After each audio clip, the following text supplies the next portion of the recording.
muscles in the body, particularly important, and this is sort of that go-to muscle. We've already looked at page 66, we've already covered the length test, although the picture that we have here for the length test is actually the Olo-Ostner Trigenics compression test for impingement or impingement test. The actual length test for, and I'm going to use somebody, I guess, up here. Valeria, do you want me to? Or yeah, you can stay there and you can use it. You can hold the camera. The video camera's on me, is it? Yes. Okay. All right. So, do you want it? You're standing. We may as well come up and enjoy. Okay. Enjoy it. Now, coming up from the lumbar fascia and going all the way up into what part of the humerus does the latissimus dorsi end up attaching to? Along with two other muscles. So this is very easy to remember.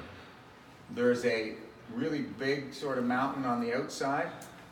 There's a small little hill or mountain on the inside. There's the greater tuberosity, the bigger mountain on the outside, and then on the inside there's a smaller little mountain, the lesser tuberosity. Okay, in between there's kind of a groove between two mountains, right? And inside that groove it's like a little village. There are three people living in that village. And those three people are, let's put the camera on. Come over here. Those three people living in that village, in the valley, the groove between the two mountains, the greater and lesser tubercles, is the lady between two majors. I'm one major, this is the other major. Signaling, please, major. And this is the lady between two majors. The lady is latissimus dorsi, and the two majors are pectoralis major and teres major. We all live together in the valley, okay, in the intertubercular groove. We all live there together.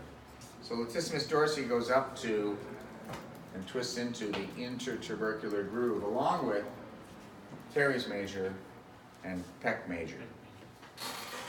So those are the three muscles that are up there, okay?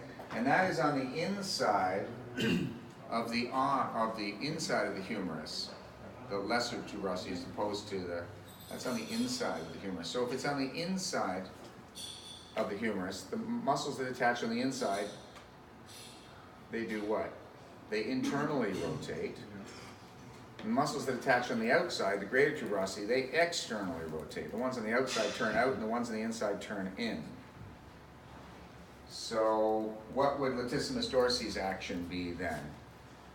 It's attaching under here, so I guess it's pulling down, so it's an adductor. What else is it doing? Extension. It's pulling back, and it's doing what for rotation? It attaches on the inside, it's internally rotating. So it's adducting, internally rotating, and extending. And that's the test that we're going to do, thanks for, as you can see on page 66, we're putting that latissimus dorsi, that stand up, into that position, standing, of adduction, extension, internal rotation. So now when we do the actual testing, we want to test it in such a way, let's do it on the other side. We want to test it in such a way that we can get the maximum stress on the muscle in the opposing lines of drive. So if I stand, if it's extended, if I stand to the front, I'm going to be able to pull it into flexion. So I'll stand in the front, a little bit in front of him. If I'm going to try to pull it out, just relax, then I want to stand away from him so that I can pull it out and away, and I want to pull it forward, because those are the opposite motions. Flexion and abduction are the opposite motions. And then I want to position my hand in such a way that at the same time when I'm pulling it, I can try to externally rotate. So that's putting the maximum amount of stress in the opposing directions of the contraction of the muscle when the muscle contracts. So now the most important thing to remember with this test, it's critically important for this strength test, is the most important thing is make sure that the patient that you're testing straightens the elbow fully and extends that elbow as much as possible. Now let's watch the difference between if he does or doesn't extend. Let's keep the elbow just a little bit bent and just sloppily sort of try to do this test. Contract as hard as you can, pull in. Okay, all right, now let's straighten the elbow. And let's do it this way. Now he's still strong, but I think he probably feels the lever being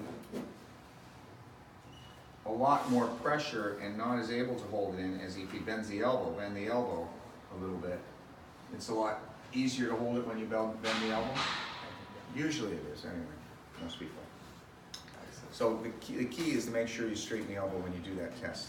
So as you're doing the test, you're going forward, you're away, and you're kind of rotating your wrist at the same time, pulling it into flexion, abduction, and external rotation. Now the book will have it marked that there are the main nerve roots. It often will be a singular nerve root, and sometimes it'll be two nerve roots that'll be in bold. And the main thing that I want you to remember is not the name of the nerve, you know, scapulothoracic nerve, or whatever. You don't want to remember the name of the nerve. That's not what's important to you. What's important to you is the nerve root level.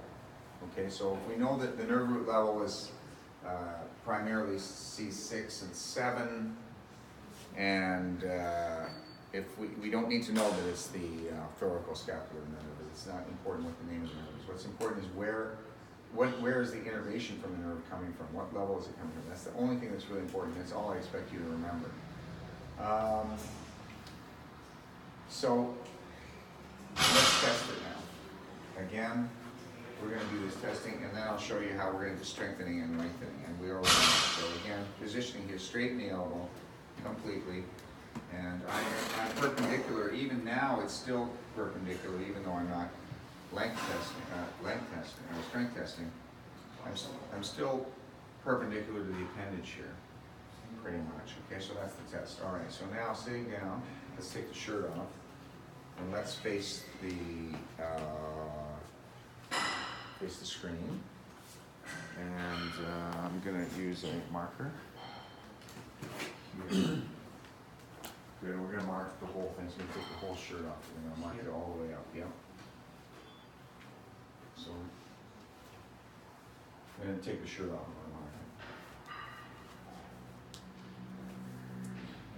All the way from the lumbosacral fascia, we're going to go all the way up. We'll follow it all the way up. Okay. So I want you to mark each other, coming off even off the edge of the lower portion of the outer edge of the scapula. Sometimes a small percentage of latissimus dorsi muscles are attaching to the lower border of the scapula as well, in some cases. You'll notice in your book that there are certain myopoints and whatnot here. Those are more for TS procedures, not so much for TL procedures. And what else about that do we need to know? Not too much. Keep going a little bit deeper with that. Just show you. Let's lift the arm up a little bit.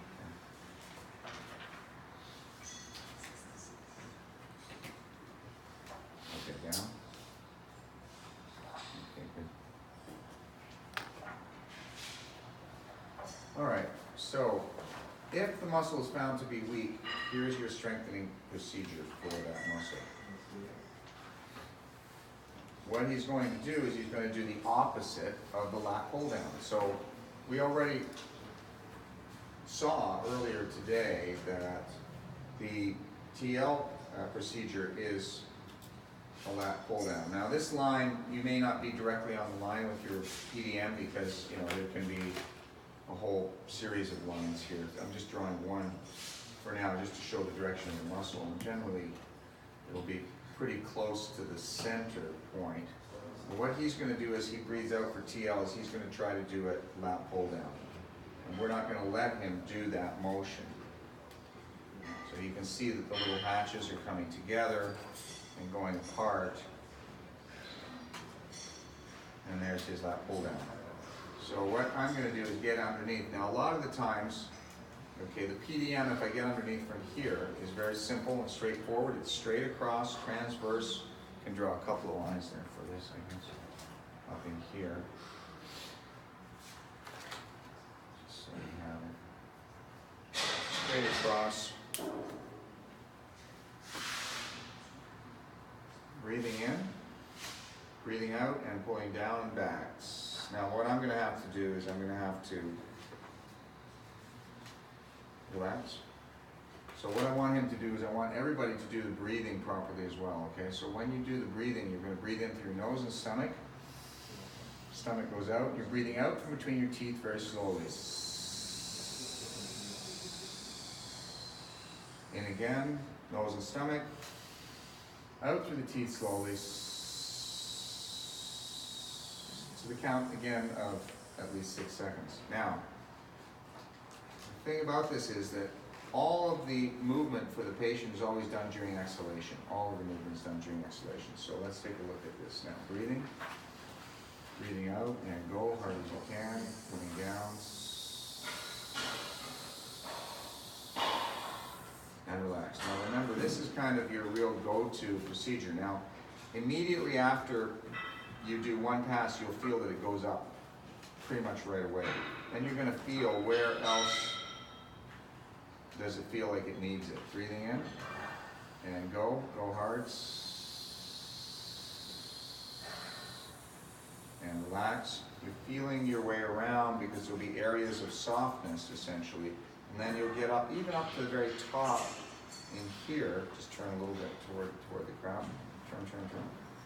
Okay. You get up toward here and you'll feel this kind of hard, tendinous area. That's a key area or a key point to be applying your PDM for this particular procedure, which is a really big procedure for the shoulder. Breathing in, turn down, go. And relax, let it go. Now what I'll do usually is I'll actually wrap around the patient. So I'll modify this a little bit. So I'll have him really locked up here, like this. And then I'll wrap this hand around to reinforce sometimes the thumb or the shoulder itself, the shoulder capsule. Breathing and go and down. And relax. And there's absolutely no way, and then I'll just lift up him. He's a little bit high on the chair to increase the range even more. Okay. The actual range of motion test for latissimus dorsi is not the impingement test. It is actually a little bit different. But if you use the impingement test, you can rely on that to know whether or not you need to do a lengthening procedure on latissimus dorsi or not. So let's face the audience. Here would be theoretically the real length test of latissimus, both arms up, and which way would we be rotated? Externally or internally? Right. So we actually come up all the way. And so we're going to try to notice if there is any difference in the space between the ear and the arm, essentially. And now I've actually done some lengthening on the right side. And if I'm really doing this lightly, you'll notice that there's more space on the right side than there is on the left. Right? You see it? Or no? Mm-hmm. I'm trying to fix the audience. Let's back up again.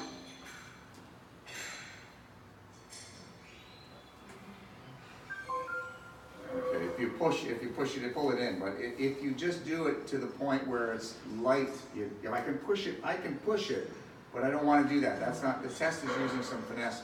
There's a little more space on the left than there is on the right because we've lengthened the right side, okay?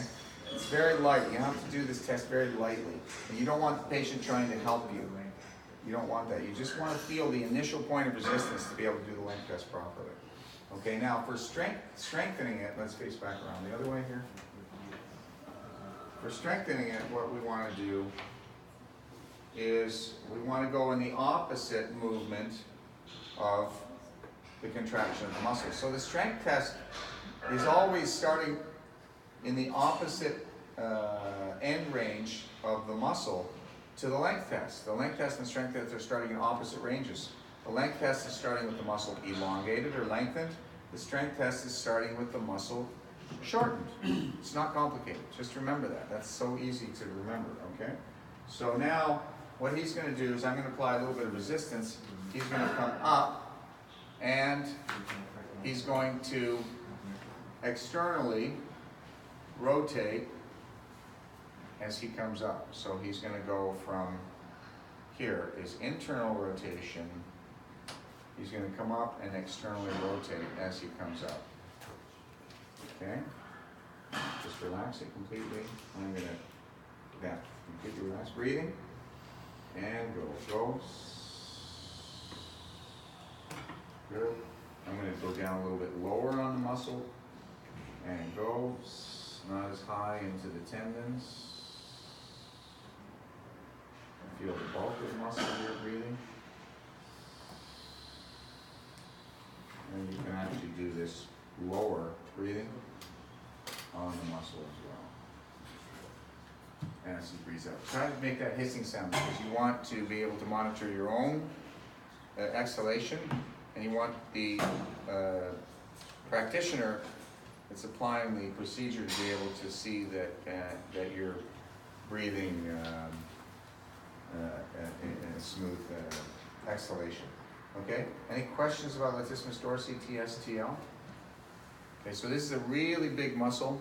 We'll review it again tomorrow. Some of these muscles we'll review, and some of these muscles I'll even maybe test you on in the morning and see if you guys remember them.